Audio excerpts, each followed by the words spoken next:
Most goalkeepers think that confidence is either something you have or don't have, like it's just built into certain players, but let me tell you, that's simply not true. Confidence is something you can train, and if you struggle with it, there's a reason why. In this video, I'll show you 3 simple ways to build your confidence so you can finally play without fear, no matter the opponent, no matter the pressure. By the end of this video, you'll have a proven system that keeps you sharp, focused, and ready for anything. Alright, back when I was younger, goal kicks were an absolute nightmare for me. I'd step up, everyone watching, and instead of launching it upfield, the ball barely made it out of the box. And the worst part, every time it happened, my confidence took a massive hit. I started overthinking every time I lined up to take one, changing my stance, adjusting my technique at the last second, and just hoping, no, actually praying it would just somehow work out. But it never did, and today I know why. Confidence isn't just built in games, it's built long before that.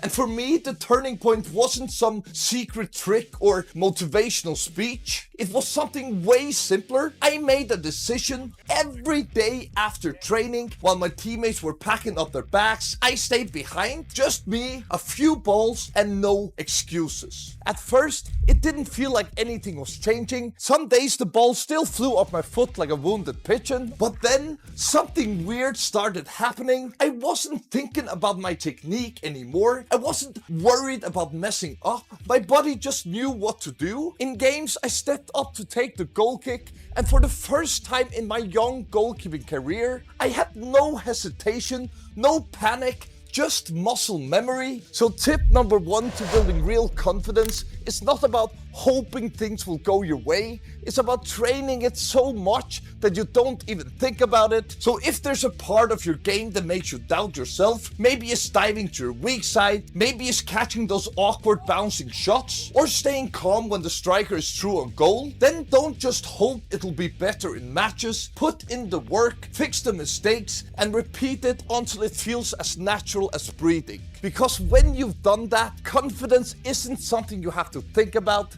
it's just there. Now, speaking of fixing weaknesses and putting in the work, check out my ultimate self-training program. It's a complete step-by-step system to help you train smarter, improve faster, and build real confidence in your game. No more second guessing, just results. Go ahead, check it out. The link is in the description.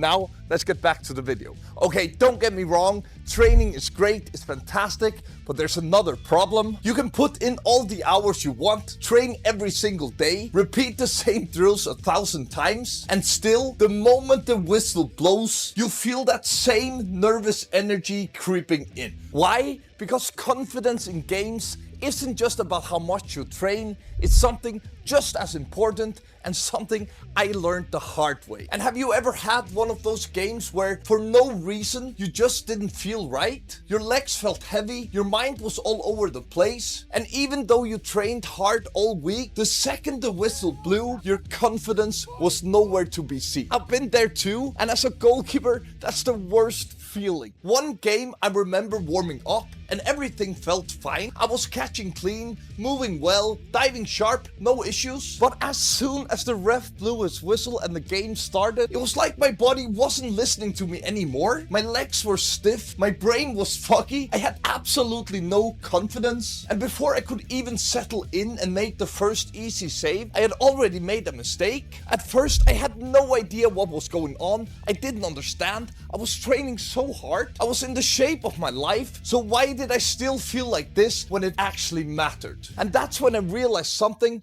I was training like a pro goalkeeper, putting in the hours, but boy oh boy, I wasn't preparing like one. I wasn't getting enough sleep. I had way too many FIFA nights. I wasn't eating at the right times. It was so random. And I definitely wasn't sticking to the same warm-up routine every game. And looking back today, it's so obvious. How can you expect to feel sharp and confident when you're not giving your body and your mind what it needs? So guys, tip number 2, even if you're not a pro goalkeeper yet, you can still prepare like one, because confidence doesn't just come from training, it all starts way before kickoff. But here's the thing, you can train like a pro, you can prepare like a pro, and still, the second something goes wrong in a match, it's like all that confidence disappears in an instant. Because most goalkeepers, they don't just make mistakes, they carry them, and that's when things start falling apart.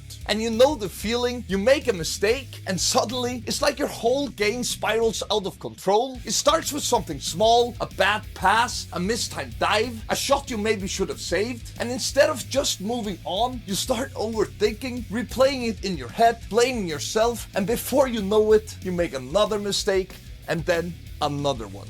It's just like quicksand. The more you fight it, the worse it gets. I know, because I used to do this all the time. One mistake and I was done. Whether it was in training or a match, my confidence completely gone. It's like you stop playing to win and you just start playing just to avoid messing up again.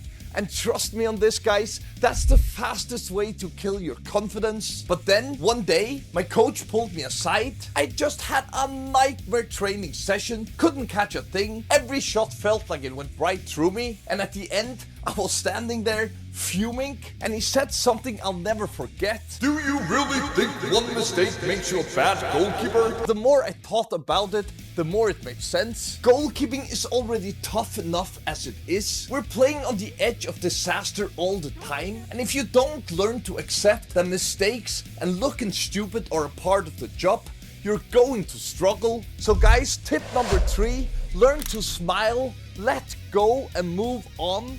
Because if you don't, goalkeeping is never going to be fun. And if it isn't fun, trust me, there's no point and you won't enjoy the ride. Now, you can be the most confident goalkeeper in the world, but the moment the striker figures out your weak spot, they're going to target it every chance they get. And for a lot of goalkeepers, that weak spot is diving to one side. If this sounds familiar, don't worry, I got you covered. Check out the video right here and let's fix it together.